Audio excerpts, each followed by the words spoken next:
In today's video, we're out in front of a property that I just picked up about a couple weeks ago. This is a bit of a unique situation. So this property actually has some fire damage. I haven't been inside. We had to buy this thing sight unseen. It's a little iffy on what we're gonna get into. I'm hoping the structural integrity of the property is there and it's something that we can fix up and resell, obviously, for a profit. That's the name of the game. Prepared for the worst, but hoping for the best on this thing. And by the end of the video, we'll get into numbers too, so you can see how much we're into this thing for, what I think rehab budget's gonna be, and hopefully what we can sell it for on the back end. So this one's also unique in the sense there's a couple different exit strategies we can talk about. So we'll get into all that on this video. So let's go. How we actually found this place is I had actually just bought the property across the street here. So this little sweetheart gem right here, we had just closed on this property and my acquisition guy was actually over there and he noticed that at the time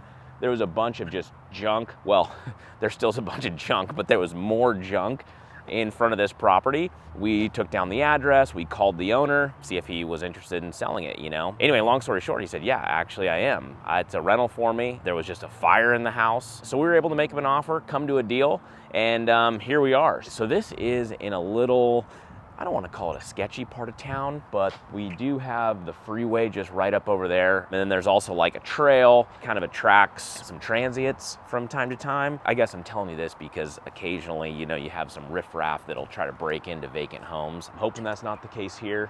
As you can see, we've got all the entrances boarded up, other than the front door, of course, because we still need to gain access. Hoping we're not greeted with any unwanted guests here, but let's go inside and have a look. Hello? Reeks in here. Smells like fire smoke and rotting food. Jesus.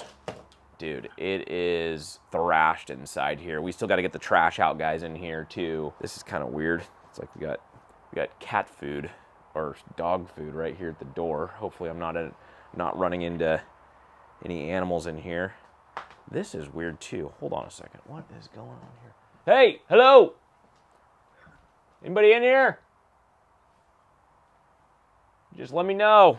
You shouldn't be. There's a table right here, and if I did think what drugs look like, it would look something like this crystallized stuff in this little glass here. But I don't know. I cannot confirm nor deny that. Any drug experts in the comments, give me your take on that, because I couldn't tell you. Finding drugs in some of these houses is not a big surprise. I've bought a house previously when we were doing the renovation. There was a random hole in one of the bedroom walls, and when we opened up that wall, there was like 100 needles. I don't know if they were using them and using as that their little disposal hole or whatever, but wouldn't be a first, that's for sure. So I'm gonna try to make my way around, but as you can see, it's just, I mean, it's pretty tough to navigate through in here.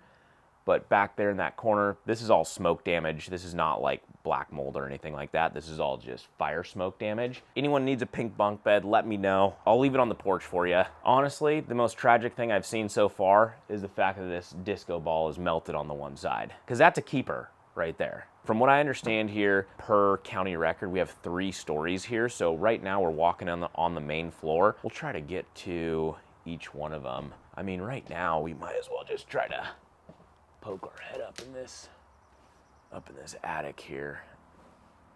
See what's going on. These stairs are crazy steep. Holy sh!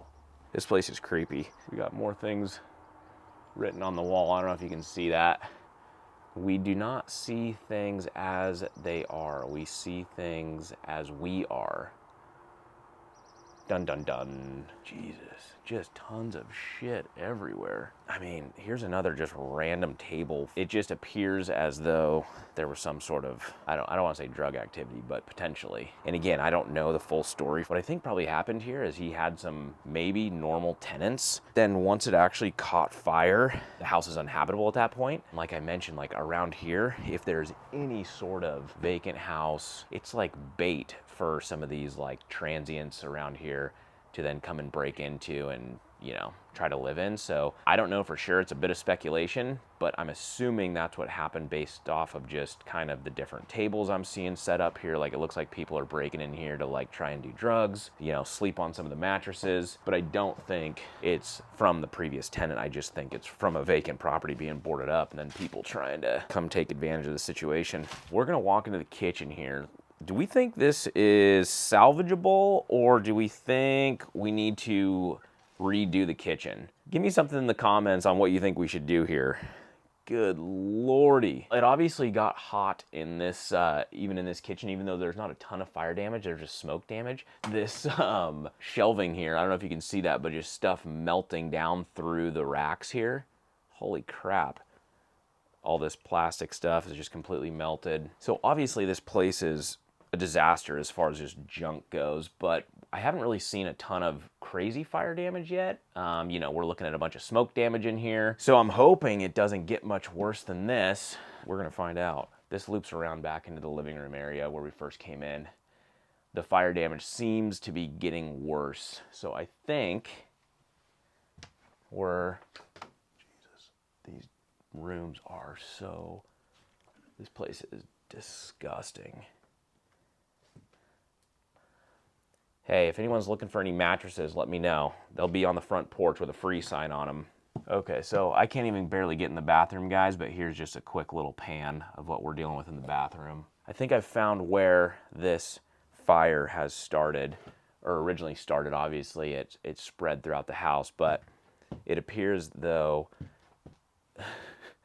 here's our stairwell to the basement. And from what I can tell, just the amount of char in this area, I would assume that it started somewhere down here. All right, I wonder if there's anything salvageable down here. Whoa! Okay. Okay, no, I'm good. Dude, this is gnarly. Holy sh**. Yep.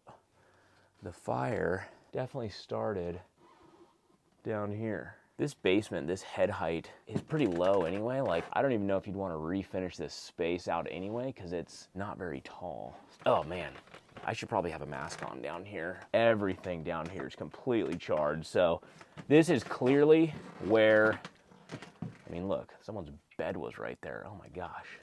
This is clearly where the fire took place. Everything needs to be gutted out of there. Nothing salvageable. Again, probably should have, I need to just keep my mask on me at all times, because some people in Portland wear masks all day anyway, so I think it'd fit right in. So this neighborhood itself is actually a decent little neighborhood, decent street, for Portland at least. And, you know, but all the houses on both sides of the street are pretty clean. Ours is the eyesore here, of course. You know, the only downfall, like I mentioned, is the highway is close by, and which is just right up there. And there's a path right there, and it attracts some, a little bit of foot traffic and some transient activity. But all in all, this is a decent neighborhood. And one interesting thing about, one interesting thing about this property is it's on a little bit bigger lot than most. And the zoning in here, I believe, also allows for more than just single family. We have a couple different options. We can salvage, go to salvage the house, which it's definitely salvageable, believe it or not. Or if it is too far gone, we could always tear it down and construct something new. And it doesn't need to just be a single family home. It could be like a multifamily duplex, triplex, maybe even a fourplex on this lot. There's a unique value proposition from the standpoint of just the lot and the zoning and what can be done here. So we bought this property for $140,000, which is clearly a smoking deal. We had to buy it sight unseen. We didn't know how bad it was in there, so we kind of had to pencil for the worst. And the seller, like I mentioned, he was in a bad spot with this thing. There are people breaking into the property left and right, so he was ready to let this thing go quickly. As you can see, like, the top two floors weren't awful, so the main floor and the attic just had like pretty good amount of smoke damage, but the main portion of the property that was destroyed was in the basement, which appears as though that's where the fire started. So this is a rough budget, but I think we could fix this house up and basically do a full reno on it for $160,000, which would put us all into the property at around 300. For a house this size, you know, 3-bed, 1-bath, the basement, we'll just leave it as like an unfinished basement. We should be able to get around 400,000 on the back end once we resell this thing all fixed up. So that would leave us with a gross profit margin of around $100,000, which obviously would be a big, big win. I'm not 100% sure if we are going to go that route yet, or I might just end up listing this thing as is on the market and try to attract a developer or a builder who wants to come in, scrape this thing, and put up, you know, a duplex, triplex, or even a fourplex on this lot, given that the zoning will allow us to do so. All in all, it's a good deal. We have multiple exit strategies that we can hit on this thing, but it's still up in the air of exactly which one we're gonna go through. So, I mean, first and foremost, the next thing is at least just getting it trashed out so that we can walk through it